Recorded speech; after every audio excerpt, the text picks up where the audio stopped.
जब भी आप वीज़ा फ़ाइल लगाते हैं तो कुछ चीज़ें हैं जो मैं अक्सर जब अपने क्लाइंट से मिलती हूँ तो मैं देखती हूँ कि बहुत सारी गलतफ़हमियाँ हैं जो लोगों के मन में है वीज़ा लगाने से पहले या उनका वीज़ा रिज़ल्ट आने के बाद। सबसे बड़ी मिसअंडरस्टैंडिंग कि अगर आपका वीज़ा एक बार रिफ्यूज़ हो गया तो आप उस कंट्री में 3 महीने तक दोबारा फ़ाइल नहीं लगा सकते। ये बिल्कुल झूठ है, ऐसा कोई रूल नहीं है, किसी भी हाई कमीशन की वेबसाइट पर ये बात लिखी नहीं है। देखिए, आप दोबारा फ़ाइल कब नहीं कर सकते?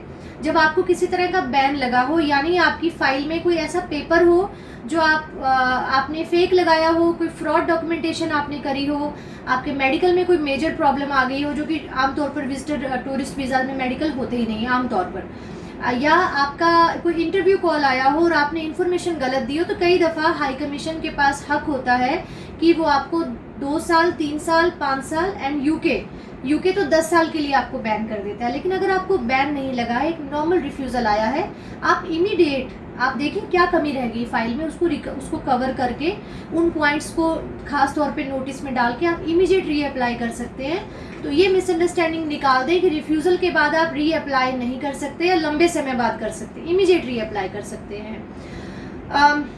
दूसरी बड़ी मिसअंडरस्टैंडिंग क्या होती है कि 3-4 बार रिफ्यूज़ हो गया तो जी पासपोर्ट ही ख़राब हो गया, अब जी हम पासपोर्ट नया बनवाएंगे।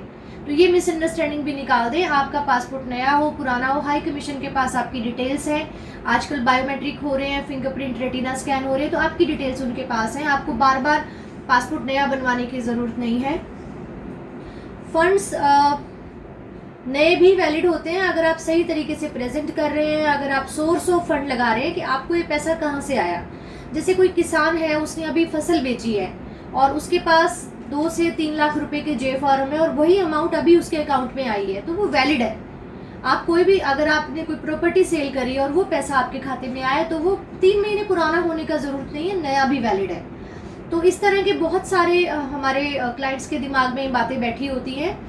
और सबसे बड़ी, सबसे इम्पॉर्टेंट, स्टडी वीज़ा की एक मिसअंडरस्टैंडिंग कि आपको चाहे ऑस्ट्रेलिया जाना है, चाहे यूके जाना है, चाहे आपको कनाडा जाना है, 6 बैंड ईच चाहिए आईएलटीएस में।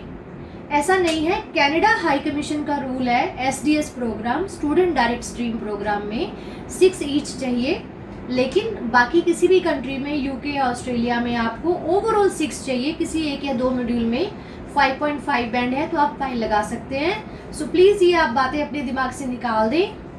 एक अच्छा एजेंट आपको इन सब परेशानियों से बचा के रखता है, आपको सही गाइड करता है।